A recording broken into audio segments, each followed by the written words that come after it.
오늘 우리에게 주신 말씀 예레미야 2장 1절로부터 3절 그리고 3장 22절 하반절로부터 25절까지입니다. 오늘 말씀 함께 봉독하겠습니다. 여호와의 말씀이 내게 임하니라. 이르시되 가서 예루살렘의 귀에 외칠지니라. 여호와께서 이와 같이 말씀하시기를 내가 너를 위하여 내 청년 때의 인애와 내 신혼 때의 사랑을 기억하노니 곧 씨 뿌리지 못하는 땅 그 광야에서 나를 따랐음이니라. 이스라엘은 여호와를 위한 성물 곧 그의 소산 중 첫 열매이니 그를 삼키는 자면 모두 벌을 받아 재앙이 그들에게 닥치리라. 여호와의 말씀이니라. 보소서 우리가 주께 왔사오니 주는 우리 하나님 여호와이심이니이다. 작은 산들과 큰 산 위에서 떠드는 것은 참으로 헛된 일이라. 이스라엘의 구원은 진실로 우리 하나님 여호와께 있나이다. 부끄러운 그것이 우리가 청년의 때로부터 우리 조상들의 산업인 양떼와 소떼와 아들들과 딸들을 삼켰사온즉 우리는 수치 중에 눕겠고 우리의 치욕이 우리를 덮을 것이니 이는 우리와 우리 조상들이 청년의 때로부터 오늘까지 우리 하나님 여호와께 범죄하여 우리 하나님 여호와의 목소리에 순종하지 아니하였음이니이다. 아멘. 첫사랑의 기억과 회개 라는 제목으로 전도사님 나오셔서 말씀 전해 주시겠습니다. 감사합니다, 주님. 오늘도 참으로 은혜의 전당에 우리 불러오신 청년들 함께 주께 찬양과 기도의 고백을 드릴 수 있게 해주시며 감사드립니다.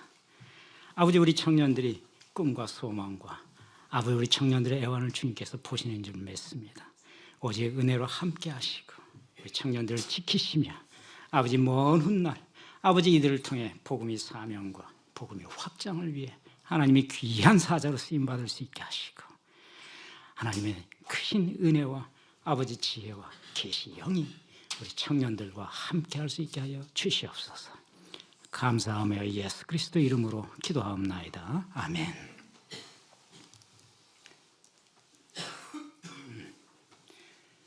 자, 우리 지난주에 예레미야서를 하나님께서 선지자를 부르시는 장면을 가지고 우리가 한번 얘기를 해봤습니다. 위기 시대에 하나님께서 어떻게 선지자를 부르셨는지, 위기 시대라 하면은 그 나라가 정치적, 역사적으로 위기라는 의미뿐만이 아니고 영적 위기에 처해 있는 상황이었다는 거죠. 유다 말기의 상황을 우리가 얘기를 했고 그 유다 말기에 한 나라가 결국 30년, 40년 뒤에 멸망하는데 멸망할 때 그 나라의 영적 상태가 먼저 어떻게 부패해서 도덕적 윤리적으로 붕괴하는지 그걸 보고 하나님께서 선지자에게 돌아오라고 끊임없이 외치시고 회개할 기회를 주시기 위해서 그래서 선지자를 불러서 외치라고 하셨다. 그래서 예레미야 1장을 가지고 여러분과 주로 함께 얘기해 봤습니다. 하나님께서 예레미야에게 비록 그의 나이가 여러분만큼 어리고 젊지만은 오히려 신선하고 참되고 깨끗한 영을 가진 젊은 친구를 불러서 내가 말하는 걸 그냥 그대로만 얘기하면 된다. 네 머리에 있는 지혜와 지식을 가지고 선포하는 것이 아니다라고 하는 말씀이시죠. 내가 하는 대로 그냥 불러주는 대로 하나님께서 행하시는 거니까 내 손을 너희 입술에 댔으니까 그냥 그대로 얘기를 하라. 그리하면 누구라도 그 권세에 도전하지 아니할 것이고 누구라도 너를 해치려고도 내가 보호할 것이다 하면서 어린 젊은 예레미야에게 격려하시고 그를 부르신 거죠. 그러면서 환상을 살구나무 가지 환상과 끓는 솥 가마솥 환상을 보여주시면서 왜 너를 찾았는지를 알게 해주신 거죠. 북방에 이제 바벨론이 침공할 것이고 그거는 내가 선택한 수단이었다고 하는 걸 얘기를 하는 겁니다. 이 민족을 심판하기 위해서. 그리고 내가 왜 이 민족을 심판해야 되는지를 알려주시는 거죠. 오늘 예레미야서 2장하고 3절은 하나님께서 예레미야를 부르신 다음에 이제 선포하라고 하면서 제일 먼저 무엇을 선포할 것인가를 정해 주시는 거죠. 근데 놀라운 것은 하나님께서 너희를 심판하겠다는 그 심판의 선포를 먼저 하시는 것이 아니라는 거죠. 하나님께서는 예레미야에게 첫 일성에 내가 이 백성을 사랑했다고 하는 거예요. 그리고 너희들이 백성들이 나의 첫사랑이었다는 얘기를 하시는 겁니다. 첫사랑의 고백과 같은 거죠. 예레미야서를 잘 보면은 처음에 이렇게 시작하는 것이 좀 놀랍다는 생각이 들어요. 우리는 선지자 그러면은 다른 선지서에서도 많이 보지만 선지자 그러면 당연히 하나님께서 백성을 심판하고 돌아올 것을 구하는 그런 건조한 얘기를 당연히 심판할 것을 보지만은 하나님께서 젊은 선지자를 불렀을 때 이 사람에게 먼저 한 말은 내가 심판하겠다는 말 당연히 하시겠지만은 심판과 회개 이전에 내가 얼마나 너희들을 사랑했는지 그 사랑을 고백을 먼저 하고 계시는 거죠. 2장의 첫 부분이 그렇게 나옵니다. 여호와의 말씀이 내게 임하니라. 이게 첫 환상을 보고 예레미야가 이제 보고 있는 겁니다. 근데 여호와의 첫 마디가 내게 임했는데 그 첫 마디가 다른 것이 아니라 너희들은 나의 첫사랑이었다는 말을 하는 거죠. 그리고 이스라엘 백성들은 나의 첫 열매였다라고 얘기를 하는 거예요. 첫사랑의 고백이라면 여러분들 첫사랑을 해봤는지 안 해봤는지 사실은 잘 모르겠어요. 알 수는 없는데 우리 세대들은 이미 결혼도 했고 이 세대들은 당연히 첫사랑이 뭐 실패했든 성공했든 해봤겠죠. 첫사랑은 영원히 지워지지 않죠. 그것이 성공한 첫사랑이 되든 실패한 첫사랑이든 사실은 첫사랑이 성공 실패란 말로 보는 거는 적절하지 않죠. 아마 결혼 후 꿈이라면 성공이고 결혼에 이르지 못하면 이제 실패라고 생각하는 게 뭔데 성공과 실패 얘기하면 비즈니스가 아니니까 그냥 경험이지 첫사랑은. 성공하셨나요? 아니요.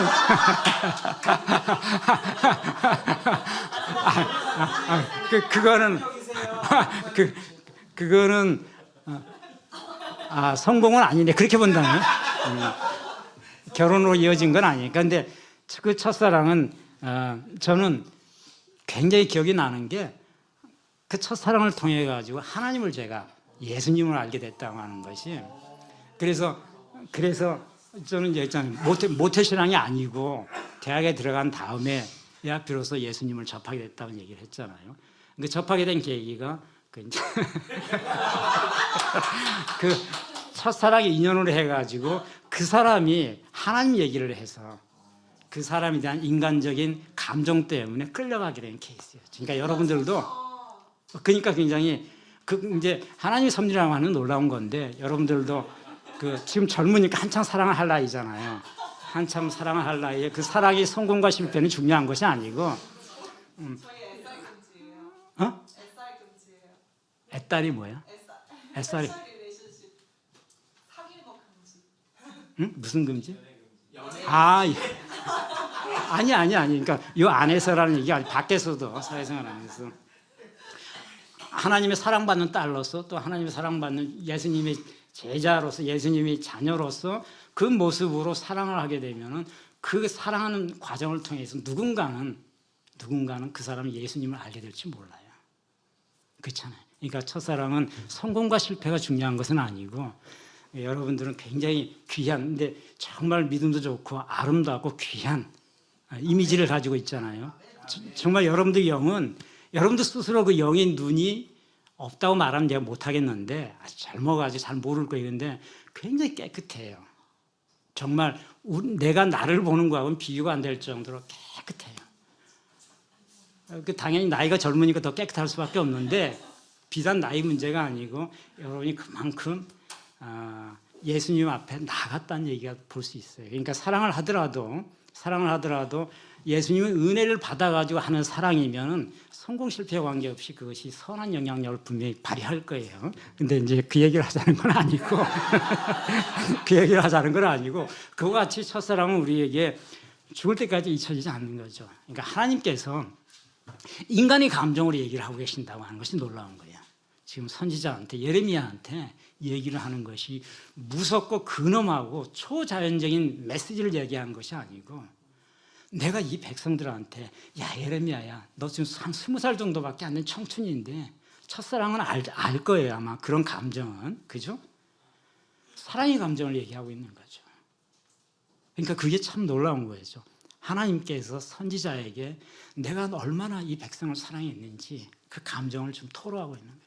이 사람들이 내 첫사랑이었다는 감정을 그리고 예레미야는 그 감정을 그대로 받아가지고 지금 기록을 하고 있는 거죠.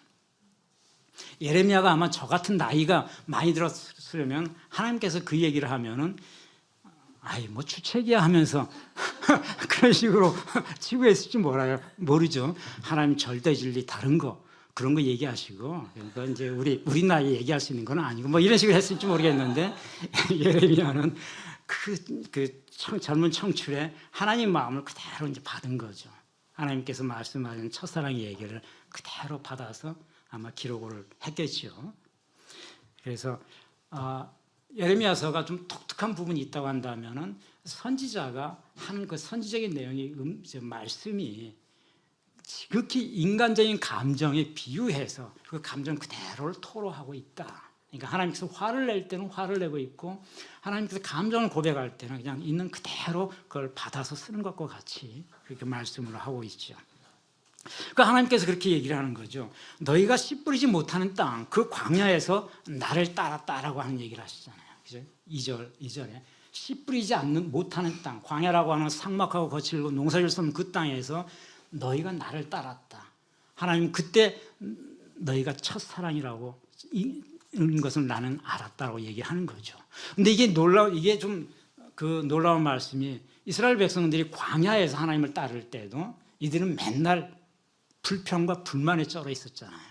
그죠? 먹을 것이 없다고 불평하니까 하나님 만나를 주시고 마실 물이 없다고 땅을 파면 나올 수 있는 물을 이렇게 험한 곳으로 와가지고 우리가 땅을 파면서 일을 해야 되겠냐 하니까 하나님께서 반석에 물을 주고 우물을 파라 하시고 그럼 나올 수 있는 물이니까 먹고 입는 것을 다 해결해 주었는데 그러면서 하나님께서 경우에 따라서는 화도 내시고 했잖아요. 그죠? 화를 내시고 심판하시고 너희 중에 급기야는 성년이 넘은 장년들은 절대로 가나안 땅에 내가 약속한 땅에 들여버리지 못하겠다. 갈렙과 여호수아 두 사람만 빼놓고 나머지 미성년으로 쫓아온 자녀들은 보내겠다라고 얘기를 할 정도로 일종의 심판하시는데도 하나님께서는 예레미야를 통해서 그때 너희 백성들이 내게는 첫사랑이었다는 말을 하시는 거죠. 모세오경에 출애굽 과정을 살펴보면 하나님께서 이와 같은 감정을 토로하신 적은 없어요.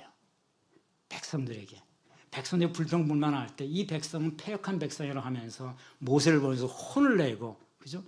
그런 과정이 있었지만 하나님 감정을 숨기고 있었던 거죠. 그러니까 선지자의 얘기를 통해 가지고 하나님은 그와 같은 감정을 가지고 있었구나 라고 하는 걸 우리 이제 알 수 있는 거죠. 예레미야에게 그때 그 내 백성들이 광야에서 나를 쫓아올 때 내가 그렇게 혼을 내기도 하고 불평하는 자들에게 회초를 들기도 했지만은 내 마음속은 너희들이 나의 첫사랑이었다라고 지금 말씀하고 계시는 거죠. 좀 놀랍지 않으세요? 이런 말씀을 하는 것이. 이게 가끔씩은 선지자는 사람이고 그죠? 예레미야가 자기 감정으로 썼겠지 이런 생각을 할 수는 있어요.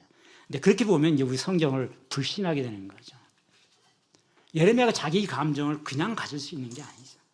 하나님께서 말씀하시는 것을 그 감정, 그 영적 상태로 두고 말씀을 받아 적도록 했을 거란 말이에요. 그죠? 그러니까 하나님의 감정과 하나님의 감성을 그냥 그대로 적게끔 했을 거예요. 그렇다면 하나님 마음이 어땠는지는 우리가 알 수 있죠. 그래서 그 백성들에게 첫사랑과 첫 열매라는 얘기를 하시는 것이 참 놀라운 하나님이다. 인간적인 하나님을 우리가 다시 보는 거죠. 구약의 하나님을 준엄하고 엄정한 하나님으로 보지만은 이와 같이 그 백성들에게 속으로는 내 사랑이란 말을 감정을 가지고 있었다고 하는 거. 참으로 인간적인 하나님을 우리가 볼 수 있는 거죠. 그런데 이제 이어서 얘기를 하십니다. 그 백성들은 나의 첫사랑이고 내 첫 열매였다고 하는 말씀하신 그 백성들이 나를 배신했다는 말을 이제 하시는 거죠. 2장 5절에서 8절까지가 그 백성들이 배신을 얘기하는 거죠. 나는 첫사랑을 배신을 당했다는 느낌으로 지금 말씀하고 계시는 거죠. 그러니까 하나님 마음이 배신당한 사람과 같다는 거죠. 너희 조상들이 5절 보면 너희 조상들이 도대체 내게서 무슨 불의함을 보았길래 나를 멀리 했느냐 이렇게 얘기를 하신다. 2장 5절 첫 절부터가 내가 도대체 너희들한테 뭘 잘못했길래 너희가 나를 멀리 했느냐라고 얘기하잖아요. 참 그 의인화된 하나님의 감정을 표현하는 것이 인간의 감정과 인간의 그 서사를 통해 그냥 다 표현하고 계시는 것을 알 수 있죠. 그죠? 나는 잘못한 게 없다. 그냥 논리적으로 나는 완벽하다 이런 말씀하시는 것이 아니고 나는 그 완전 무고하다. 근데 그렇기 때문에 나에게는 잘못이 있을 수 없다. 뭐 이런 취지로 얘기하시는 게 아니고 감정에 호소하고 있는 거죠. 너희 조상들이 도대체 내게서 무슨 불의함을 보았길래 너희 하나님 여호와가 뭐가 불의하다고 봤길래 나를 멀리하게 되었느냐. 그리고 헛된 것을 따라서 헛된 것을 보기 시작했느냐 이렇게 얘기를 하는 거죠. 그렇게 얘기하면서 제사장들이 도대체 제사장은 하나님께서 레위를 통해서 임명하신 사람들이잖아요. 대대로 이제 그 제사장들이 오고 사관들이 오고 있고 하는데 그 제사장들은 여호와가 어디 계시냐고 말하지 않았다. 말하지 않고 있다. 그리고 율법을 다룬다고 하는 자들은 7절에 이제 율법을 다루는 자들은 나를 알지 못한다. 그리고 관리들은 나에게 반역하고 있다. 선지자들은 내 이름으로 예언을 하는 것이 아니고 내가 예언을 명령하지 않았기 때문에 오히려 바알의 이름을 빌려가지고 예언을 하더라. 그럼 거짓 예언을 하고 있다는 거죠. 하나님 그 예언을 명하지 않았으니까 그러면 예언을 해야 되는데 하나님 예언을 명하지 않았으니까 이들이 바알의 이름으로 예언을 하고 있더라. 네 가지를 하나님께서 얘기하시는 거죠. 그래서 내가 배신당했다. 제사장이 그 제사장 나를 제사하는 제사장들이 너희들이 제사한다고 했는데 여호와가 어디 계시냐고 말하지 한 번도 말하는 걸 내가 들어본 적이 없다. 이런 얘기를 하시죠. 얼마나 서운했을까요? 그리고 율법은 하나님께서 주신 거잖아요. 모세를 통해서. 근데 율법을 받은 자들이 나를 모른다고 한다. 이게 율법만 이건 하나님 마음이니까 그 율법을 받은 자들이 여호와가 아닌 자신의 율법을 좀 얘기하고 있다는 것을 반의적으로 좀 표현하고 있을 거예요. 그들이 하나님을 모른다라고 말은 안 했을 거예요. 근데 너희들이 얘기하는 율법이 내가 말한 율법이 아니라는 얘기를 지금 하고 계시는 거죠. 그리고 관리라고 하는 사람들은 나에게 반역하고 있다. 행정관리들 얘기하겠죠. 나라를 다스리고 이끄는 자들은 나하고 관계없이 너희들 뜻대로 그냥 다른 나라와 교섭하고 바알신을 받아들이고 아세라의 목상을 끌어들이고 그걸 얘기하고 있는 거예요. 우상을 끌어들여서 행하고 있다는 거죠. 너희들 임의대로 여호와께 물어보지 아니하고 급기야는 예언한다고 하는 선지자들 그 선지자들이 여호와의 이름으로 했을 텐데 이들이 내가 볼 때는 바알의 이름으로 예언을 하더라. 내가 그 사람들에게 그 예언을 하라고 말한 적이 없으니 이들이 결국은 바알의 이름으로 예언을 하더라. 이렇게 얘기를 하는 거예요. 그래서 이 네 가지를 하나님께서 나는 배신을 당했다. 난 너희들에게 첫사랑을 고백했고 너희들은 나의 첫 열매라고 했는데 너희들이 결국 제사장도 그렇고 선지자도 그렇고 관리도 그렇고 율법을 학자들도 나를 찾지도 않고 내 이름으로 행하지 않고 나한테 물어보지 않았고 전부 다 바알신과 우상에 물어봐서 행하더라. 그러니 내 사랑이 나는 배신당한 사랑이다라고 얘기를 하고 계시는 겁니다. 그러면서 하나님께서는 이어서 2장 13절에서 내 백성이 행한 악을 내가 얘기를 하겠다고 하면서 두 가지 악을 얘기하시죠. 13절에서 하나님께서 백성들이 범한 악을 두 가지로 요약을 해서 얘기를 합니다. 내 백성이 두 가지 악을 행하였나니 곧 그들이 생수의 근원이 되는 나를 버린 것과 스스로 웅덩이를 판 것인데 이렇게 하나님께서 말씀하시고 그 웅덩이는 물을 가두지 못하는 터진 웅덩이다. 이렇게 표현하고 계세요. 10절에 보니까 너희가 깃든 스님들에 건너가 보며 게다르 사람을 보내서 너희가 이 같은 일이 있었는지 한번 살펴봐라. 너희가 지금 행했던 대로 내가 얘기했던 대로 제사장과 관리와 율법을 말하는 자들이 다 나를 배역하면서 나에게 찾지 않으면서 내 이름으로 얘기를 했는데 나에게 한 번도 찾은 적이 없다. 너희가 깃딤에 가보고 게달에 가봐라. 너희처럼 지금 이렇게 하는 사람들이 있느냐라고 얘기하는 거죠. 깃딤이 어디인가요? 깃딤이 어딘지 혹시 아시는 우리 아는 청년들이 있으면 제가 커피 한 잔 살게요. 다시 한번 물어봐주세요. 깃딤. 예레미야 2장 10절에 하나님께서 그러잖아요. 선지자 너희가 깃딤 섬에 가보고 너희가 게달에서 한번 사람을 보내보라. 너희들이 한 행처럼 이 앞에 말씀하신 그 행위처럼 그렇게 행한 민족이 있는지 한번 따져보라는 얘기죠. 그 민족들도 이방 민족들도 그렇게 행하지 않았다는 거예요. 근데 너희들은 내 첫사랑임에도 불구하고 지금 내가 얘기했던 내가 그 선지자는 바알로 예언하고 관리는 나를 배역하고 율법은 내가 분명히 준 율법인데 나에게 물어보지도 않고 또 뭐죠? 그 맨 앞에 제사장들은 여호와가 어디 계시냐고 한 번도 물어보지 않더라. 너희가 도대체 깃김에 가보면 너희 같은 사람이 있는지, 계달에 물어보면 너희 같은 사람들이 있는지 한번 따져나 봐라. 이렇게 말씀하시는 거죠. 얼마나 속이 타고 억울하면. 그러니까 하나님이 지금 인간의 감정으로 얘기를 하고 있는 거예요. 젊은 청년 앞에서, 예레미야 앞에서. 깃김은 히브리어인데 그 신약의 구브로라는 바울 사도가 제일 먼저 미션을 수행하고 나갈 때 구브로 섬에 도착해 가서 바울과 바나바와 같이 사역을 할 때 그 구브로의 히브리적 발음이에요. 깃김이. 그래서 영어로는 사이프러스 해가지고 지금 키프로스 신. 지금 현재 키프로스라는 나라. 그게 신약에는 구브로 이렇게 발음이 되어 있고 히브리어적 발음이 깃김입니다. 그 앞에 가장 큰 섬이고 그 이스라엘 앞에 제일 그 깃김에 한번 가봐라. 너희 같은 사람이 있겠느냐? 게달은 혹시 아는가요? 아니, 게달은 민족의 이름. 누구의 아들인가요, 게달? 이스마엘의 아들. 대단하네. 이스마엘, 창세기 25장에 보면 이스마엘이 쫓겨나고 아들을 낳았는데 그 둘째 아들이 게달이라고 나오죠. 그들이 이제 한 민족을 이룬 거예요. 그러니까 하나님께서 이스마엘, 내가 선택하지 않은, 이삭이 아닌 선택하지 않은 그 백성들한테 가도 너희 같은, 내가 사랑을 주지도 않았던, 선택하지 않았던 백성들도 너희 같이 이렇게 안 할 것이다. 그리고 내가 택하지 않았던 그 땅에 가봐도, 깃김 땅에 가도 너희 같은 사람은 없다고 지금 말하고 있는 거예요. 그러니 내가 얼마나 억울하냐, 하나님께서 내가 억울하냐 하면서 두 가지야. 나를 버린 거, 그거는 이해하겠는데 스스로 웅덩이를 팠다. 근데 그 웅덩이는 물을 가두지 못하는 웅덩이를 스스로 파고 그 웅덩이에 의지를 했다. 이렇게 얘기를 하고 계십니다. 터지는 웅덩이라는 게 무엇을 의미할까요?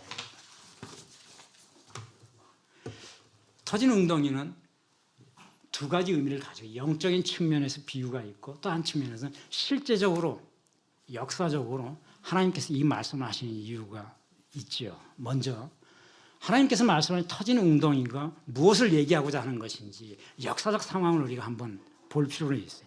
터지는 웅덩이는 물이 펑 터져 있으니까 물을 가둬도 담을 수 없다는 뜻이잖아요. 너희들이 생수히 그러니 나를 버리고 웅덩이를 만들었는데, 너희들이 웅덩이를 만든다고 만들었는데 보니까 구멍이 뚫려 있더라. 그러니 너희들이 물을 가둔다고 가둬도 그 물이 가둬지겠느냐. 아무 의미 없다는 얘기를 하고 계시잖아요. 지금 이 시점은 예레미야가 처음 하나님 말씀을 받은 시점이에요. 그죠? 2장이니까. 예레미야는 요시야 13년이라고 예레미야서 1장 2절에 나와 있죠. 요시야 13년, 요시야가 왕이 되지 13년째 하나님의 말씀이 내게 임했다라고 하고 있죠. 요시야 왕 때, 그래서 그때로부터 그 이후에 이루어지는 요시야의 아들인 여호아스, 그다음에 여호아킴, 시디기야에 이르는 유다의 멸망시까지 약 40년이 되는 시간, 이 시간을 예레미야가 사역을 했는데, 예레미야가 처음 받을 시기가 유다 주변의 국제 정세가 굉장히 급변하는 시기였던 거죠. 요시야 13년이면은 아직 아시리아가 남아 있는 시기예요. 여러분 역사책에서 보면은 바벨론이 크게 부상하고 있는데, 바벨론이 아시리아를 마지막 전쟁에서 이긴 거는 BC 612년 정도로 그 니느웨 전투라고 하는 게 있어요. 니느웨. 아시리아의 수도가 니느웨죠. 그 니느웨, 요나가 보내려고 나중에 갔던 니느웨 성이 아시리아의 수도인데, 아시리아가 함락된 것은 없어진 것이 BC 612년 정도예요. 요시야가 28년 집권하고 왕이 되고 있을 때죠. 아시리아가 없어져 그때 바벨론이 중동이 패자가 됐는데 이집트가 아직도 남아 있는 거죠. 아프리카의 맹주로서. 근데 이집트가 아시리아가 사라지는 것을 보고 바벨론에 대적하기 위해서 북진을 합니다. 북진을 하려면은 팔레스타인 지방을 거쳐서 올라가야 되죠. 지금 이스라엘 땅을. 왜냐하면 니느웨는 지금 시리아 쪽이거든요. 시리아, 터키 남부 지방. 거기에 아시리아의 수도가 있었으니까 그쪽의 패권을 이미 바벨론은 잡고 있어요. 유다가 당시에 아시리아가 사라져가고 있고 아직 예레미야가 이 환상을 받은 시기는 아직 아시리아가 남아있는 시기예요. 풍전등화처럼 남아있는 시기고 느부갓네살이 강력한 힘을 가지고 주변 제국들을 좀 하나씩 먹으면서 패권을 잡는 시기인데 그 유다는 아직도 갈팡질팡하고 있어요. 아시리아의 손을 대야 될지 이집트가 손을 잡아야 될지 바벨론의 손을 잡아야 될지 급변하는 국제환경에서 갈팡질팡하고 있어요. 근데 결국 아시리아가 요시야 28년 때 사라졌어요. 니느웨 전투에서 패망함으로 사라지고 나서 중동이 거의 패권이 바벨론에 넘어가 있다. 근데 하나님은 그 바벨론을 단순한 왕국으로 표현하고 있는 것이 아니고 내가 기름 부은 자라고 얘기하고 있어요. 왜? 느부갓네살은 내가 기름 부어서 그들로 하여금 무엇 때문에? 너희를 심판하기 위해서였다는 거예요. 너희를 심판하기 위해서. 유다, 너희가 얼마나 이스라엘과 얼마나 내 사랑을 보니 나를 배신했지. 난 그들을 너희를 심판하기 위해서 내가 택한 사람이 느부갓네살이었다는 얘기를 하시거든요. 그러니까 느부갓네살의 힘이 막 커지는 거예요. 그가 하나님을 몰랐겠지만 당시에는 하나님을 일단 도구로 쓰신 거죠. 이집트가 아시리아가 패망하는 걸 보고 북진하기 시작합니다. 바벨론에 대항하기 위해서. 그러니까 팔레스타인을 거쳐가는데 저 요시야가 자기 땅을 지나가니까 건드려 보는 거죠. 근데 그래서 무기또까지 나갑니다. 열왕기 21장에 보면은 무기또 전투가 나오죠. 무기또에서 그 이집트의 바로 느고, 이집트의 왕이었던 느고 2세한테 무기또 전투에서 요시야가 죽어요. 그 열왕기 20장에 나오는 얘기죠. 괜히 이집트가 북진한 것을 막다가 우리 땅을 왜 거쳐가느냐 막다가 무기또에서 죽습니다. 요시야가. 죽고 나서 그의 아들인 여호아하스가 왕으로 되는데 이집트가 너희가 감히 우리를 막아? 하면서 바로 예루살렘으로 들어가가지고 열왕기 21장에 보면 예루살렘 바로 들어가가지고 여호아하스를 다리고 그냥 애굽으로 끌고 가버리죠. 그죠? 그래서 여호아하스는 3개월밖에 왕이 되지 못했어요. 왕이 된 지 3개월 만에 이집트에서 강제로 애굽으로 끌어가서 거기서 영원히 돌아나오지 못하고 죽습니다. 그리고 이집트가 바로 누구가 그 요시아의 둘째 아들이었던 엘리야, 여고니아라고 되어 있어요. 열왕기 21장에 보면 나오는 얘기죠. 여고니아를 이름을 개명시켜가지고 여호와킴이라고 하라 해가지고 이집트가 그 여호와킴으로 왕을 세우죠. 그게 요시아의 둘째 아들입니다. 그래서 여호와킴이 처음에는 이집트가 세웠기 때문에 이집트 눈치를 계속 보고 있었던 거죠. 그런데 3년 뒤에 BC 609년에 그 유명한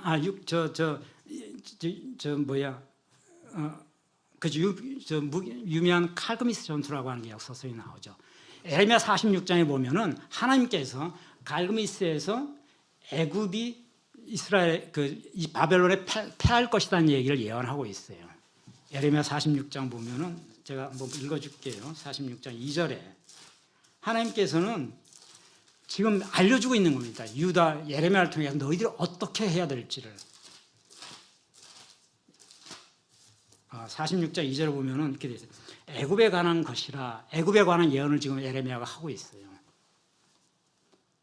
유다 요시야 왕의 아들 여호와킴 넷째 해, 여호와킴이 왕이 된 그 넷째 해에 유브라데 강 갈그미스에서 바벨론의 느부갓네살 왕에게 패한 애굽의 왕 바로 느고에 관한 예언이다 해가지고 이들이 멸망할 것을, 이들이 전쟁에서 패배하고 유브라데스 강 이북으로 북진하려던 이집트의 계획이 숲으로 돌아가고 이집트 본토로 돌아갈 테니까 이들이 손을 잡지 말라는 얘기를 예레미야를 통해서 하고 계십니다.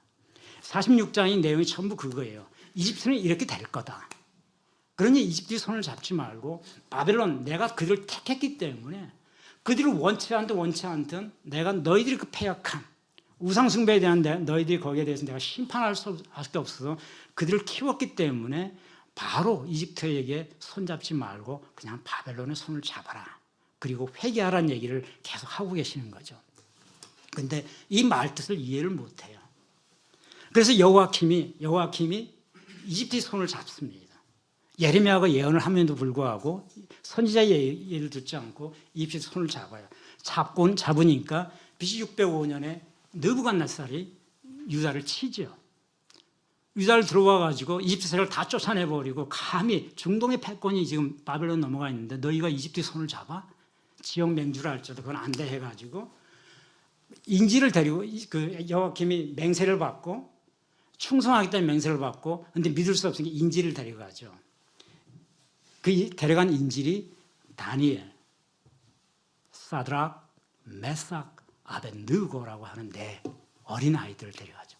실제로는 다니엘과 사드락, 메삭, 아벤느고라는 다니엘서에 나오는 이 네 명의 귀족의 자제뿐만 아니라 유대 왕족들의 자제들을 상당히 들고 갔어요. 인질로. 그때는 느부갓네살이 경고하는 의미였기 때문에 다시는 그 이집트의 손을 잡아서 깝죽대지 말라는 뜻이죠. 그래서 제대로 하는지 보기 위해서 너희들이 자제를 끌고 와가지고 네 명과 여러 명을 데리고 이제 바벨론으로 간 거예요. 그것이 이제 다니엘이 이제 바벨론으로 가게 된 시기인데 그게 대충 여호야킴 시대입니다. 이와 같이 지금 예레미야가 지금 하나님께서 예레미야 말씀을 줄 때는 18절에 이런 말씀이에요. 너희가 시올이 물을 마시려고 애굽으로 가는 길에 있으면 어찌 되면 이냐? 또 내가 그 강물을 마시려고 아스루로 가는 길에 있으면 어찌 되는 것이냐? 내 악이 너를 징계하겠고 내 반역이 너를 책망할 것이다. 이게 지금 이 부분은 그 예레미야의 초기 환상이라고 그랬잖아요. 2장이 나오는 거니까. 이때는 아직 아스리아가 멸망하지 않은 시점입니다. 멸망하지 않은 시점에서 계속 아수르가 어떻게 되는지 쳐다보고 이집트가 어떻게 되는지 쳐다보면서 바벨론을 손을 잡아라고 지금 예레미야를 통해서 얘기하고 있는데 계속 아수르로 손을 가고 있고 이집트로 가고 있는 걸 지금 경계하고 있는 거죠. 그래서 너희들이 스스로의 지혜로서 그 웅덩이를 판다고 하는데 결과적으로 그 아수르의 손을 잡는 웅덩이라든지 애굽의 손을 잡는 웅덩이들은 터지는 웅덩이가 될 것이다. 하나님 말씀에 의존하면 내가 선지자를 통해 가지고 누구의 손을 잡는 것이 옳은지를 알려줄 텐데 너희들이 머리를 가지고 계속 아수르의 손을 잡아야 되나? 아수르가 아직 바벨론이 멸망하지는 않고 있으니까 그리고 이집트의 손을 잡아야 되나 하면서 하고 있다. 이 말씀을 지금 하고 계시는 거죠. 시올이 물을 마시고 애굽으로 가니 시올은 나일강의 지류죠. 나일강이 그러니까 애굽으로 손을 잡고 있는 모습을 지금 상징한 거고 유브라 그 강물을 마시려고 이 강물은 유브라데스 강물을 말하는 거예요. 아스리아 쪽으로 흐르는 그렇게 하는 것은 웬일이냐라고 지금 얘기하고 있는 거죠. 하나님께서 터지는 엉덩이라고 얘기하는 것은 너희들이 처한 역사적 상황 속에서 하나님 앞에 의지하지 않고 말씀을 찾지 않고 있으면은 너희들이 선택하는 것은 결국은 엉뚱한 선택을 하게 될 것이다 하는 걸 말씀하고 계시는 거죠. 하나님께서 이 말씀을 또한 영적인 상황으로 비유를 하시고 하시는데 계속되는 예레미야 2장에는 이제는 그 영적 부패에 대한 얘기를 하고 있어요. 2장 20절에서 25절에 너희가 예적부터 내 멍에를 꺾고 내 결박을 끊으며 말하기를 나는 순종하지 아니하리라고 하면서 모든 높은 산 위에서 모든 푸른 나무 앞에서 너희는 몸을 굽혀 행음하였다. 예레미야 2장 20절에 나옵니다. 20절에서 25절까지는 영적인 부패를 하나님께서 지금 선지자를 통해서 계속 얘기하고 있는 거예요. 이것의 핵심은 우상 숭배를 얘기하는 겁니다. 20절에 보면은 내가 너희들에게 참 포도나무로 심었는데 너희가 자꾸 이방 나무의 포도나무의 악한 가지를 끊어다가 접목시키려 하고 있다 얘기하죠. 그래서 너희들의 죄악이 잿물로 스스로 씻으며 내가 많은 비누를 쓴다 할지라도 그 죄악이 내 앞에서는 결코 없어지지 아니할 것이다. 이렇게 얘기하고 있습니다. 그들의 영적 부패가 얼마나 심했길래 여기서 조금 모든 높은 산 위에서 하나님께 직접적으로 설명하시는 게 너희들은 높은 산 위에서 푸른 나무 아래에서 행음하고 있다. 이런 말씀을 하고 계세요. 이건 3장에 가도 똑같은 말씀을 하시거든요. 유다 백성들이 패악을 얘기하면서 영적 부패를 얘기하면서 똑같이 높은 산에서 그리고 나무 아래에서 행음하고 있다.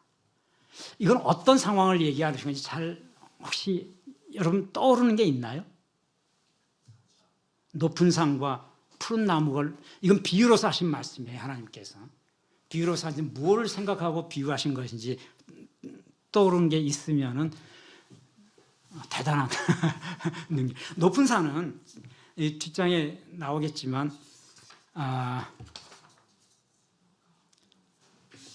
기바게노바 해가지고 히브리어로 예루살렘 산당을 비유적으로 한 말인데, 예루살렘이 원래 분지 위에, 산 위에 지금 예루살렘 성이 있어요. 솔로몬 성이. 그러니까 이스라엘은 그 유다 산맥이 북에서 남쪽으로 흐르고 있는데, 유다 산맥에 이 언덕이 워낙 많아요. 그래서 이제 그 언덕 위에다가 최초의 하나님 그 솔로몬 성전을 세워놓은 건데, 그것이 예루살렘 성전이죠. 그래서 언약궤를 갖다 놓고, 그 당시만 해도 하나님의 언약궤가 있는 곳이 하나님이 계시는 곳이다. 그러니까 제사는 거기서만 해야 된다는 것이요. 그러니까 솔로몬 성전, 예루살렘 성전에서는 제사를 해야 되는데, 여로보암이 나라를 쪼개서 반역을 하면서 예루살렘을 갈 수가 없게 되잖아요. 백성들이 예루살렘을 가서 제사 지내려 하니까 그걸 가는 걸 통제하기 위해서 산당을 만들었다 했잖아요. 그래서 북쪽에 단, 남쪽에 베델 두 군데의 산당을 만들었는데, 그 산당을 만든 곳이 높은 산 위에다 만들기 시작했어요. 근데 두 군데로 부족하니까 나중에는 점차 아합 시대에 이세벨이 들어오고 하면서 산당을 하나씩 늘어나는데, 산당을 만드는 것이 전부 산 위에다가 만듭니다. 그래서 하나님께서 높은 산이라고 하는 것은 산당을 얘기하는 거예요. 너희들 우상 숭배하기 위해서 예루살렘 성전과 비슷한 모양을 만들어서 예배를 한다고 하고 있는데, 언약궤도 없는 곳에서 산당을 지어놓고 지금 예배를 하고 있다고 한다. 그 다음에 푸른 나무 아래라는 개념은 예루살렘의 계곡이 이런데, 왼쪽 계곡이 기드론 계곡이라고 하는 것이 있어요. 그 예루살렘 왼쪽으로 흐르는 계곡, 그 기드론 계곡이 굉장히 나무가 많고 울창해요. 근데 거기서 뭘 했죠? 유다 백성들이 그 기드론 계곡에 나중에 그 유다가 예수님 팔고 자살을 했던 장소가 그 장소가 되는데, 그 계곡에 해골터로 변했다고 이제 그 신약성경에 나오잖아요. 그 계곡이 이 사람들이 인신공양을 하던 장소였어요. 유다 백성들이 기드론 계곡, 예루살렘 서쪽에 흐르는 계곡에 그 울창한 나무 숲에서 산당같이 조그만 것들을 지어놓고 거기서 그 바알신과 그다음에 불을 태워가지고 사람을 제사 지내는 그 풍습이 생긴 곳이 그 기드론 계곡이거든요. 그래서 하나님이 그걸 징벌하기 위해서 거기를 해골 무덤으로 만들어 버리겠다라고 했고, 실제로 유다가 죽어서 묻힌 곳이 이제 거기라고. 그 유다가 그 땅 산 거, 예수님을 팔고 그 돈을 가지고 산 땅, 그 땅이 기드론 밸리에 있는 땅이라고 하고, 그 땅이 나중에 해골터로 변했다고 이제 얘기를 하죠. 근데 푸른 나무 아래에서 행음했다는 얘기는 소위 그 예루살렘 왼쪽 골짜기에 흐르는 그 나무 울창한 숲 아래에서 너희가 뭐를 했느냐를 얘기하는 겁니다. 첫 아들을 전부 갖다 놓고 불을 태워 죽이면서 사람을 인신공양하면서 너희들이 바알신을 숭배했다는 얘기를 하고 있는 거예요. 그래서 하나님은 이걸 우상 숭배의 가장 대표적인 예로 말씀을 하고 계시죠. 높은 산과 푸른 나무. 3장에서 똑같은 얘기가 나오고 다른 선지자에서 똑같은 표현을 하고 계세요. 그래서 하나님께서 너희들이 행하고 있다는 그 터지는 웅덩이라고 하는 것은, 너희들 하나님께 의존하지 않고 우상에 의존하기 때문에 영적으로 부패하고 있을 뿐만 아니라 스스로 선택한 외교적 정책과 국가 정책이 결국은 선택하지 아니할 선택을 하게 됨으로써 30년 뒤, 40년 뒤에는 유다는 멸망한다는 것을 지금 얘기하고 계시는 거죠. 그러면서 심판을 선포하고 있습니다. 예레미야 2장 26절 27절에 도둑이 붙들리면 수치를 당한 것 같이 그 왕들과 제사장들과 선지자들이 곧 수치를 당할 것이다, 이렇게 얘기하죠. 왕과 제사장과 선지자들이 수치를 당한다는 얘기는 그들이 무너진다는 얘기를 얘기하는 거죠. 하나님 심판하실 거라는 얘기를 하는 거죠. 그러면서 그들이 나무를 향해서 너는 나의 아버지라고 고백했고, 돌을 향해서 너는 나를 낳았다 얘기하고, 나무와 돌을 모셔놓고, 이건 목상을 얘기하는 거죠. 아스라의 목상들을 얘기해 놓고 여신상을 만들어 놓고, 그 여신이 나를 낳았고 그 나무 목상이 나의 아버지다, 이런 고백을 해왔다는 얘기죠. 우상 숭배를 이렇게 비유적으로 좀 얘기하고 있는 거죠. 그래서 너희들이 그 얼굴을 내게로 향하지 아니하고 하다가 환난을 당할 때는 일어나 우리를 구원하소서 하게 되리라. 곧 도둑이 붙들린 수치를 당한 것이 너희가 곧 수치를 당하게 될 것이다. 이런 말씀을 하고 계시는 거예요. 2장 35절에 보면 그러나 너는 말하기를, 그렇게 선포하고 있음에도 불구하고 말하기를 나는 무죄하다. 하나님의 진노가 내게 있지 아니하다고 얘기한다. 그런데 보라, 내 말이 나는 죄를 범하지 아니었다 하는데 내가 너희를 반드시 심판할 것이다. 마치 너희들이 하나님은 우리를 떠나지 아니었다. 나는 하나님을 이렇게 범죄하지 않았다고 하는데 내가 보기에는 너희들이 행했던 제사가 다 거짓이었다고 얘기하는 겁니다. 그러니까 나는 죄를 범하지 아니었다고 하지만은 내가 너를 반드시 심판하겠다. 그럼 36절에 하면 네가 어찌해서 내 길을 바꾸어 부지런히 돌아다니느냐. 아수르로 말미암아 수치를 당한 것 같이 애국으로 말미암아 수치를 당할 것이다. 이 시점은 아수르가 멸망된 시점이라는 걸 알 수 있겠죠. 예레미야는 어느 한 시점에서 하나님 말씀을 하나만 받은 것이 아니고 40년의 사역기간 동안에 말씀을 받은 것을 계속 기록해 나갔다고 하고 있죠. 여기서는 아수르로 말미암아 수치를 당한 것 같이 너희가 아수르의 손을 잡으려고 그렇게 노력했는데 보라, 아수르 이미 이제 사라졌다고 하는 거죠. 그러니까 BC 612년에 니느웨 전투가 있어서 아수르가 공식적으로 멸망한 그 이후에 받은 환상임을 우리가 이제 알 수 있겠죠. 근데 애굽으로 말미암아 그 수치를 당할 것이다. 아수르가 없어졌으니까 애굽의 손을 잡겠다고 하면서 하나님 말씀에 대항하는데 그 애굽조차도 너희들을 지키지 못할 것이다. 이렇게 얘기를 하고 계시는 거죠. 그러면서 예레미야 선지자를 통해서 이번에는 유다의 패역함과 그러나 돌아오라라고 하는 회개를 촉구하는 내용이 3장에서 이제 이어집니다. 앞서서는 이스라엘에서 그 2장은 주로 이스라엘의 패역을 주로 얘기하고 있어요. 지금 유다는 살아있고 이스라엘은 사라지고 없어요. 이미 이 시대에는, 예레미야 시대에는 120년 전에 북이스라엘은 멸망했죠. 호세아 시절에. 그러니까 유다만 남아있는 겁니다. 그래서 하나님께서 이스라엘을 통해서 지금 비유를 하셨어요. 근데 3장에 가니까 이제는 바로 유다를 통해서 얘기하고 계시는 거예요. 3장 6절에서 10절 보니까 예레미야가 이렇게 요시야 왕 때 내게 이르시되, 요시야 몇 년 다라고는 얘기는 안 하지만은 요시야 13년에서 요시야가 39년을 그 왕이 됐다고 했으니까 아마 이 시기에는 요시야는 중기 정도 됐겠죠. 그러니까 다시 요시야 시대에 아직 여호와김으로 돌아가기 전에 내가 다시 환상을 받았다는 얘기를 좀 하고 있는 거죠. 그런데 그 내용이 무슨 말씀이냐면은 너는 배역한 이스라엘의 행한 바를 보았느냐. 그가 높은 산에 오르며 푸른 나무 안에서 행음하였도다. 이게 2장에서 나왔던 거하고 똑같은 거예요. 이스라엘을 얘기하고 있는 거죠. 이스라엘이 높은 산에 산당을 지어놓고 그리고 푸른 나무 아래에서 그 계곡 아래에서 인신공양을 하면서 사람 불태워 죽이면서 제사를 지내왔더라. 이 얘기를 좀 하고 계신 거예요. 그가 이 모든 일을 행한 이후에 내게 말하기를 그가 내게로 돌아오려 하였으나 아직도 내게로 돌아오지 아니하고 그의 반역한 자매인 유다는 그것을 보았다라고 얘기하고 있습니다. 지금 이제 유다에 대해서 얘기하고 있는 거죠. 하나님이 이스라엘과 유다를 자매지간으로 좀 표현하고 계시는 거죠. 이스라엘이 행한 것을 동생인 유다가 봤는데 너희들은 다 보고 있다. 그리고 이스라엘이 지금 멸망한 것도 너희들 보고 있지 않느냐. 무엇 때문에 이스라엘이 멸망했느냐라고 하는 걸 얘기하는 거죠. 높은 산에 올라서 제사 지냈고 푸른 나무 안에서 행음했다. 음행을 했다. 이 얘기를 하시면서 그것 때문에 멸망한 것을 너희들이 알지 않았느냐. 그런데 11절에 가니까 배역한 이스라엘은 반역한 유다보다 자신이 더 의로움을 나타냈도다. 이렇게 얘기하시고 굉장히 어려운 말씀을 하고 계시는데 이해가 좀 안 되는 말씀을 하고 계시죠. 근데 이해가 돼요. 이게 거꾸로 생각을 해보면 돼요. 배역한 이스라엘, 하나님 길에서 벗어난 이스라엘은 지금 반역하고 있는 유다보다도 더 의로운 존재였다. 이렇게 얘기하고 계시는 거죠. 완전히 반어적인 표현을 하고 있는 겁니다. 무엇을 표현하겠어? 너희 유다가 그 이스라엘만도 못하다는 얘기를 좀 하고 계시는 거죠. 그 이스라엘이 그 어떤 산당과 우상 숭배에 의해서 멸망하는 것을 내가 얘기를 했고 눈으로 보았는데 내가 지금 똑같이 그거보다 더 하고 있다는 얘기를 하고 계십니다. 그러므로 그 이스라엘은 너희에 비하면 차라리 의롭다라고 얘기를 하고 계십니다.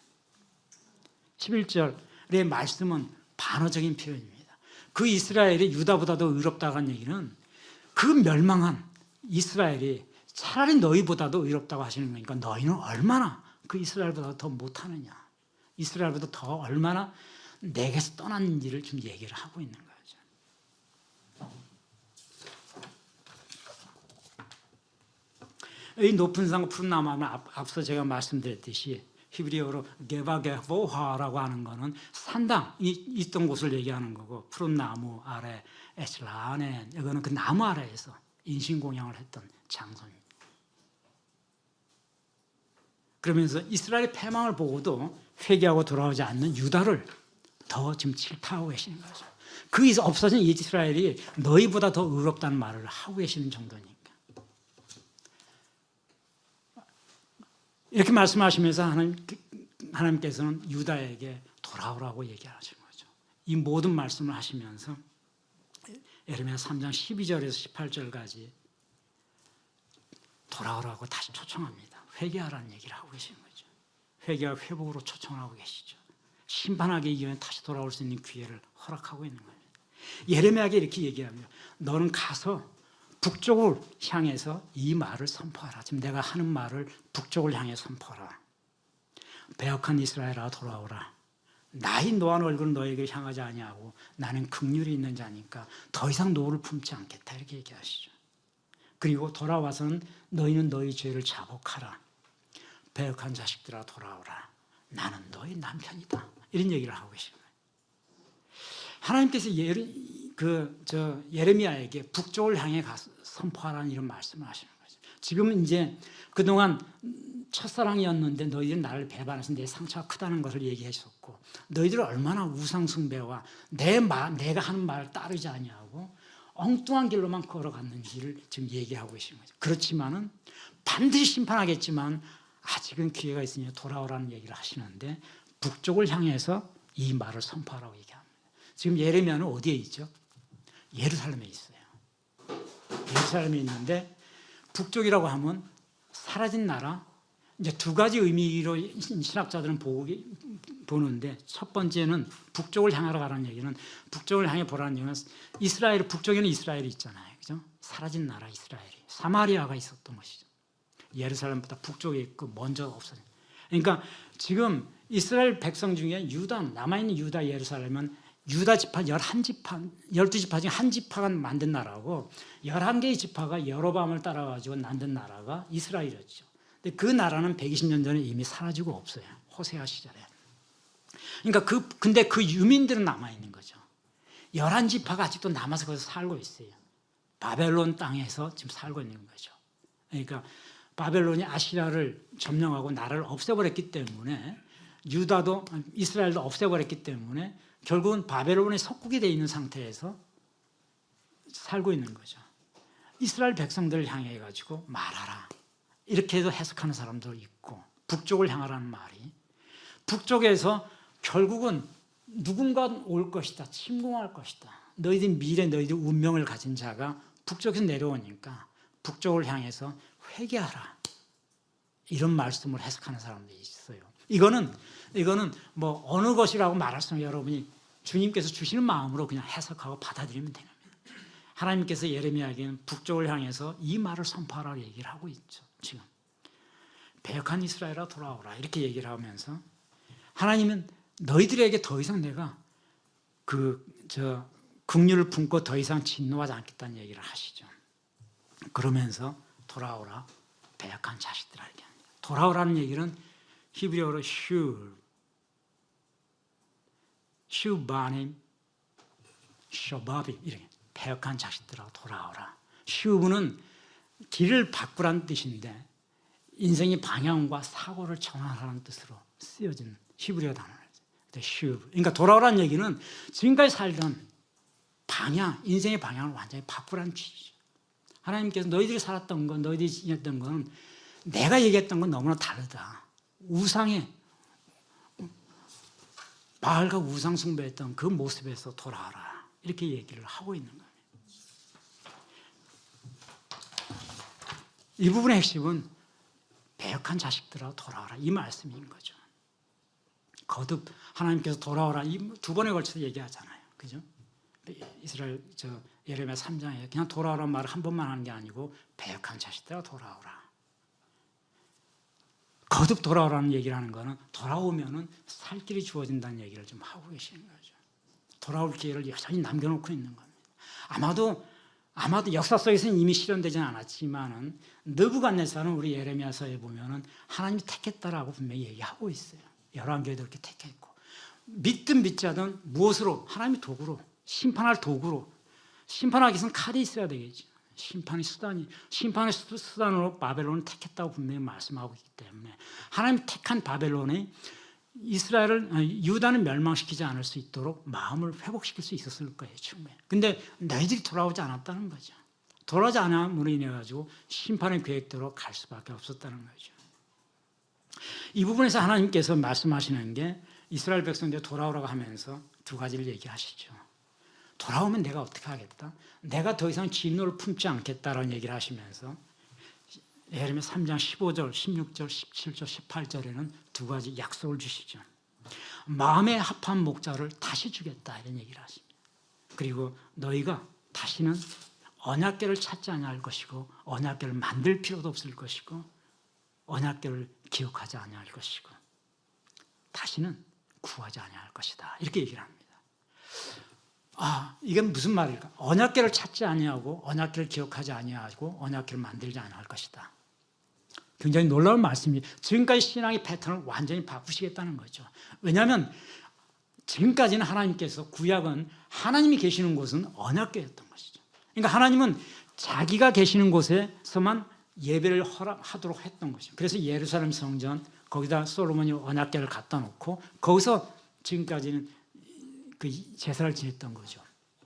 이제 하나님께서는 너희들에게 너희 마음에 합한 목자를 다시 주겠다고 얘기하시고 그 언약궤를 찾지 않아도 되게 하시겠다는 얘기를 하시는 거는 굉장히 놀라운 새로운 언약을 주시겠다는 거죠. 이제는 언약궤가 필요 없는 예배를 드릴 수 있게 될 것이다라는 얘기하는 거죠. 그러므로 예루살렘 성전에서 아직까지는 성전에 언약궤가 있었을 거예요. 그죠? 이 시기에는 아직까지는 예루살렘은 지금 보존돼 있으니까 그 당시 이 시기만 해도 성전에서 제사를 지내지 아니하도 될 길을 내가 언약을 주시겠다는 얘기를 하신 거고 마음에 합한 목자를 다시 주겠다는 것도 지금까지 제사장들과 이들은 하나님 마음에 합하지 않았다는 얘기를 거꾸로 하시는 거죠. 앞서 있던 것들은 이 제사장들이 나에게 구하지 아니하였다. 율법을 내가 줬는데 이들이 내가 준 율법이 아니로 지들이 바알에게 물어서 율법을 행하기 시작했다. 지금 계속 그래요. 선지자가 나한테 묻지 아니하고 바알에게 물어가지고 예언을 하더라. 그러니까 이 제사장들과 너희들이 제사한다고 했던 이 제사장들 다 내 마음에 합하지 아니했다는 것을 말씀하시는 거죠. 그러니 심판할 수밖에 없는 거죠. 그런데 하나님께서 돌아오면은 15절에 있듯이 이제 다시 돌아온다면 내 마음에 합한 목자를 다시 주겠다. 그리고 너희들이 언약궤를 찾지 않아도 언약궤를 다시 만들지 않아도 언약궤가 있지 않아도 예배를 드릴 수 있게끔 하셨다. 이거는 어마어마한 말씀을 하시는 거죠. 그 당시 구약 에레미야가 이 말을 그대로 선포했다면 아마 그래서 에레미야는 꼭 이 말씀 때문이라고 지금 기록은 안 돼 있지만은 수없은 고난을 당하고 웅동에 갇히고 감옥에 갇히고 몰매를 맞고 이런 말씀이 예루살렘 성전에 있는 제사장들의 인식과는 완전히 다르잖아요. 그죠? 예레미야는 하나님께서 우리가 돌아서면 다시 목자를 주시겠다 한다.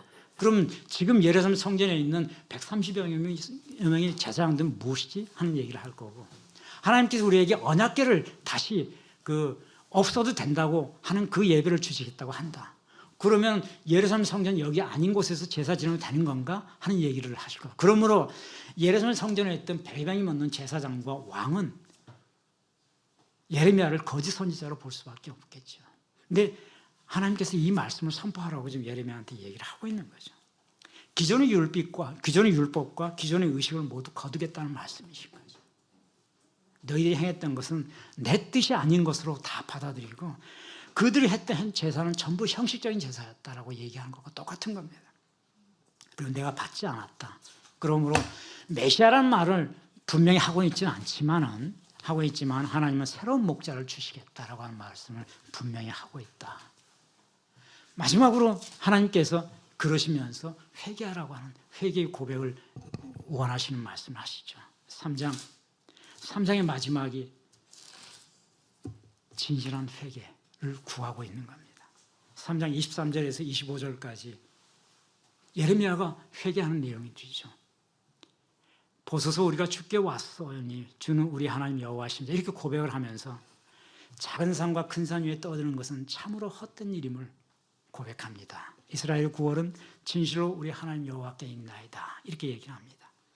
쭉 계속되면서 25절에 가면 우리는 수치 중에 눕고 우리 치욕이 우리를 덮을 것이니 오늘까지 우리 하나님 여호와께 범죄했고 우리 하나님 여호와의 목소리에 순종하지 아니하였음을 회개합니다. 이렇게 회개의 고백을 하고 있어요. 이거 물론 예레미야가 지금 선포하고 있는 회개의 고백인데 예레미야가 한 것이 아니고 하나님이 지금 선포하고 있는 겁니다. 이렇게 회개하라 하고. 예레미야는 내 백성 이런 표현을 할 수가 없어요. 왜냐하면 내 백성 단시에 내 백성이라는 표현을 할 수 있는 사람은 하나님과 왕밖에 없습니다. 근데 예레미야는 하나님의 영을 지금 선포하는 말을 그대로 하고 있기 때문에 내 백성이 범죄하였나이다 이런 말을 하고 있는 거죠. 20살도 안 된 예레미야가 내 백성이라는 말 표현을 할 수가 현실적으로 할 수 없는 거예요. 그냥 하나님이 지금 말씀하신 것은 그대로 지금 고백하고 있는 거죠. 그러니까 하나님께서 이렇게 회개하라고 하는 거죠. 회개의 요점은 주님께 돌아오라고 하는 거죠.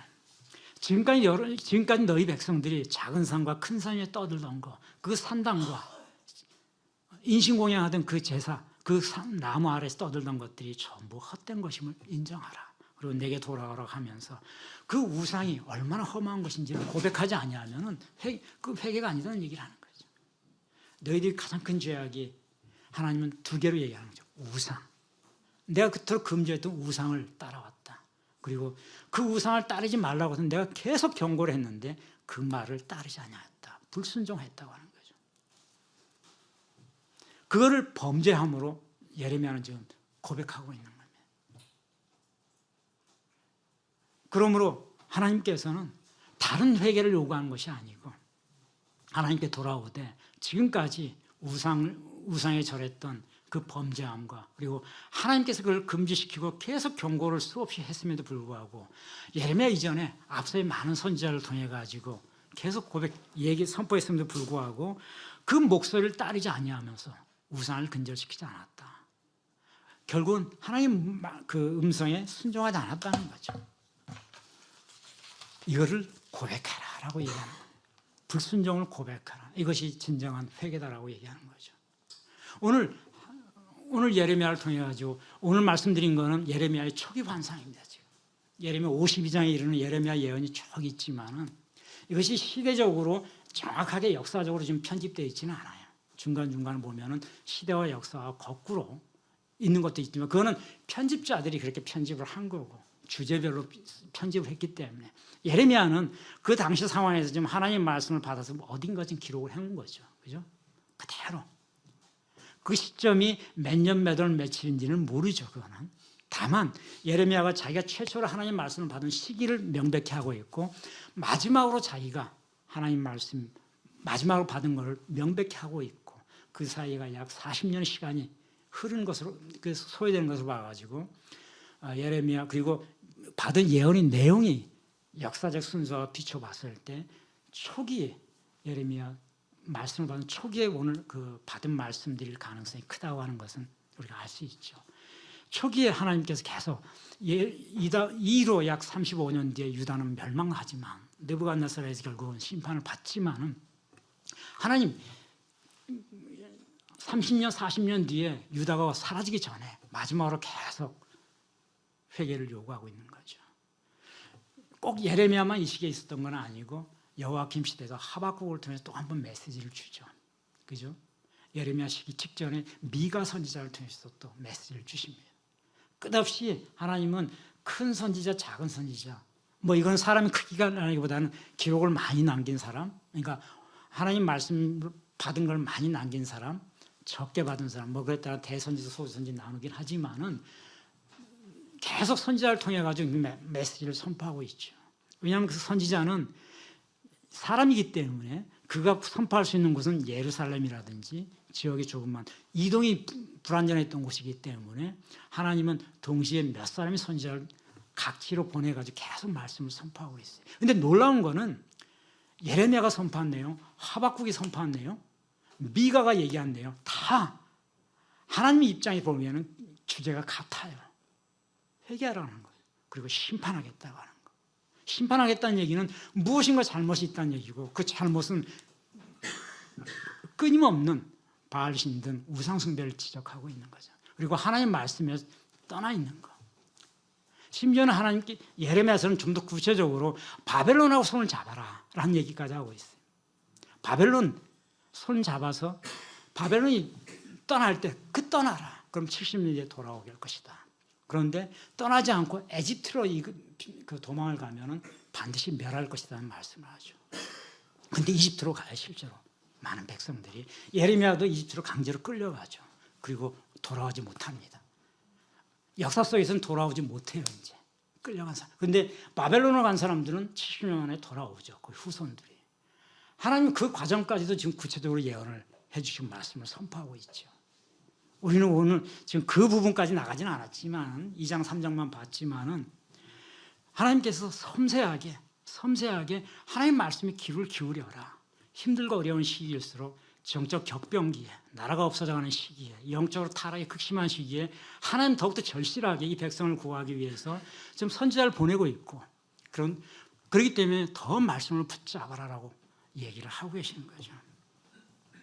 자, 결론적으로 보면은 제가 예레미야서를 뭐 얼마나 더 할지는 모르겠어요. 왜냐면 또 너무 이것만 하면 또 너무 재미없고 하니까 지루하고 하니까. 근데 대단히 많이 의미 있게 보는 거는 의미 있게 보는 이유는 우리가 살고 있는 이 시대, 우리가 살고 있는 역사적 모든 상황, 시대 상황 그리고 영적 상황이 지금으로부터 2600년 전에 유다의 상황과 크게 다르지 않아요.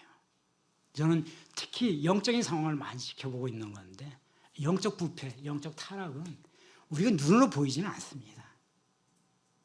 그런데 굉장히 극심해요. 여러분도 느낄지 모르겠지만 그거는 일률적으로 말할 수는 없지만 유례 없는 마약이 보이지 않는 곳에서 온 땅을 지금 헤집고 있고요. 그다음에 하나님 말씀에 폐역한 그 말씀에 정반대되는 패권 행위들은 이제는 공개적으로 행해지고 있는 시대가 돼 있어요.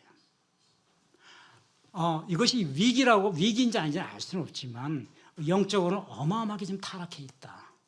그거를 느낄 수 있으려면 영적인 순수함을 가지고 있어야만 그걸 바라볼 수 있는 거예요. 내가 똑같이 창고라는 마약을 보면서 아무것도 못 느낀다고 한다면 내가 마약에 쪄들어 있는 것과 똑같아요. 그러면 아무것도 못 느끼는 거죠. 왜냐하면 그것이 일반적인 현상이니까. 하나님께서 금지시켰던 우상숭배라든지 동성동본이라든지 뭐 여러 가지 것들 하나님께서 말씀하신 것에 어긋나는 것들에 대해서 많은 사람들이 특별한 거 아니야라는 인식을 가지고 있으면 이미 우리는 하나님 말씀에서 완전히 벗어나 있는 것입니다. 그것이 아주 심각하게 느껴져야만 우리가 하나님과 하나님 말씀 속에서 비슷한 영을 가지고 살아가고 있는 건데 우리 영이 이미 혼탁해져 있으면 혼탁해져 있는 것이 보이지를 않아요. 유다가 그랬고 부이스라엘이 그랬다는 거죠. 그럼 유다하고 이스라엘하고 대한민국하고 뭐가 같겠느냐? 물론 어마어마하게 다르죠.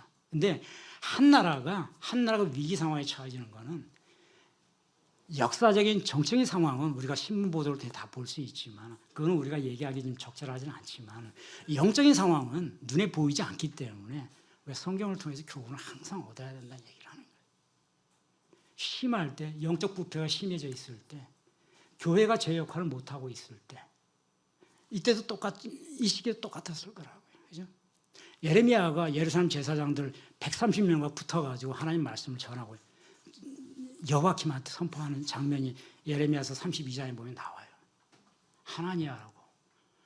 여호와킴이 제사장 100명이 얘기를 하는데 애굽으로 가야 한다고 얘기한다. 근데 너만 왜 혼자서 바벨론으로 가야 된다고 얘기하느냐? 너 거짓 선지자 아니냐라고 얘기를 하죠. 그래서 웅덩이에 가둬버립니다. 근데 하나님께서는 그런 말, 나는 저 제사장들에게 저런 말을 한 적이 없다라고 얘기하잖아요. 내가 지금 선포하고 있는 건 너에게, 너의 입술을 통해 선포하고 있다. 바벨론으로 가라. 그것이 살 길이다. 근데 아무도 그렇게 얘기를 안 하니까 아무도 그렇게 하고 여호야김도 따라가지 않는 거예요. 결국 여호야김은 바로 몇 년 뒤에 느부갓네살에 의해서 죽습니다. 그러니까 뭐 우리가 꼭 그 같은 상황이 있다고 말할 수는 없는데 많은 그 뭐 기독교인들 얘기하지만 우리가 굉장히 위기 상황에 있는 건 맞아요. 영적으로. 영적인 위기라고 한다면은 역사적 시대적 위기를 반드시 동반하게 돼 있어요. 어느 사회든 영적 타락이 없이 나라가 망하는 건 없습니다. 그래서 우리는 유대를 통해 가지고 우리가 기독교인이기 때문에 이스라엘이 어떻게 망했는지, 유대가 어땠는지, 그 시기에 하나님 말씀이 어땠는지를 항상 눈여겨봐야 될 필요가 있습니다. 그래야 우리가 이 시대를 살고 있는 우리가 어떻게 설령 이 시기가 굉장히 어려운 시기, 영적으로 어려운 시기를 할지라도 우리는 어떻게 이 시기를 극복할 수 있는지 우리가 생각할 수가 있죠. 그래서 저는 예레미야서를 굉장히 많이 바라보고 있는 그 시기에 가장 많은 말씀이 예레미야에게 주어졌기 때문에 예레미야서를 많이 바라보긴 하지만은 어쨌든 시간이 되는 대로 예레미야를 통해서 하나님께서 하시는 말씀들, 그것이 오늘날 이 시기에 우리는 어떻게 받아들일 것인가. 완전히 다른 시기지만은 하나님께서 대한민국 우리 국민들에 대해서는 특별한 소명을 준 건 틀림없어요. 그 이스라엘 백성을 첫 사랑이라고 얘기했듯이 우리는 아마 두 번째 사랑이 될지도 몰라요. 왜냐하면 하나님, 그 대한민국 우리나라는 굉장히 특별한 나라인 건 틀림없어요. 복음이 통해서 서로를 돌면서 미국을 탁해서 지금 대한민국까지 와서 왼쪽에 거대한 중국이라는 나라가 있는데 하나님은 그 중국을 복음화시켜야 될 필요가 굉장히 있거든요. 왜냐하면 중국은 인구가 많잖아요. 인구가 많고 그 서쪽으로는 중국의 영향력이 대단히 큰데 중국을 복음화시킬 수 있는 나라는 대한민국밖에 없어요. 대한민국 사람들밖에는. 그걸 행할 수 있는 나라. 미국 사람들 절대 못합니다. 그런데 대한민국만큼은 중국과 그 중국 서쪽 대륙을 복음을 전달할 수 있는 그런 자질을 가진 국민들이거든요. 그래서 여러분 앞으로 30년 되면 어떻게 될지 모르겠지만 여러분 같은 젊은 사람을 통해 가지고 하나님은 서쪽 복음화를 반드시 실현시켜야 될 가능성이 있어요. 중국과 물론 북한은 물론이고 중국과 중국 서쪽 방향으로 그거는 지금 일본은 할 수가 없죠. 일본은 뭐 그런 사명을 가진 나라가 아니고. 근데 유독 작은 나라 대한민국이 그런 사명을 가지고 있다. 그 이유는 대한민국을 이렇게 키워놓은 거야. 작은 나라를 이렇게 키워놓은 거는 이건 하나님이 섭리하지 않으면 이 대한민국을 이렇게 키우는 설명할 방법이 없어요. 하나님이 역사하지 않는 대한민국은 생각할 수가 없는 거죠. 근데 무엇인가 쓸데가 있기 때문에 키워놓는 거거든요. 이 백성들을 통해 가지고 무엇인가 하실 일이 있기 때문에 하나님 입장에서는 복음의 확장이 제일 중요한 거잖아요. 온 땅 끝까지. 근데 대한민국에서 놀랍게도 미국인 선교사 다음으로 지금 전 세계에 많이 나가 있다고 하잖아요. 근데 선교가 안 된 지역이 중국이라고 하는 거대한 나라가 지금 있는 거예요. 더군다나 그건 우리 서쪽에 있잖아요, 또. 그죠? 복음은 반드시 동에서 서로 흐르게 돼 있거든요. 그렇게 역사가 2000년 동안 그렇게 흘러왔잖아요. 우리 서쪽에 있는 나라는 중국이고 북한이고 전부 회교권 국가들이에요. 근데 중국을 피해갈 수는 없다는 거죠. 여러분들에게 아마도 놀라운 사명들을 허락할지 몰라요. 젊은 친구들에게. 그래서 예레미야든 누구든 선지자들에게 준 사명을 여러분들 많이 기억해 하시고 여러분들이 향차 어쨌든 놀란 주님의 복음의 사명을 듣고 뛰어나갈 수 있는 그런 인재들이 될 수 있어야 될 것 같다는 생각이 들어요. 예, 기도하겠습니다. 감사합니다, 주님. 오늘도 주님 허락하신 귀한 말씀, 아버지 우리 가운데 지혜를 주시고 또한 우리 젊은 청년들에게 아버지 계시 영도 함께 하셔서 이들에게 놀라운 지혜와 계시가 있게 하시고 이들을 통해서 주님께서 행하시고자 하는 놀라운 사명을 능히 감당할 수 있는 능력과 지혜와 성령이 충만함을 허락하여 주시옵소서. 짧은 시간이었지만 귀한 시간 가졌습니다. 하나님 은혜로 함께해 주셨으면 감사드립니다. 아버지, 오직 주님의 성령만이 우리 젊은 청년들에게 함께 하셔서 이들을 통해서 놀라운 주님의 사명이 감당되어질 수 있도록 인도하여 주시옵소서. 감사함이 예수 그리스도의 이름으로 기도하옵나이다. 아멘.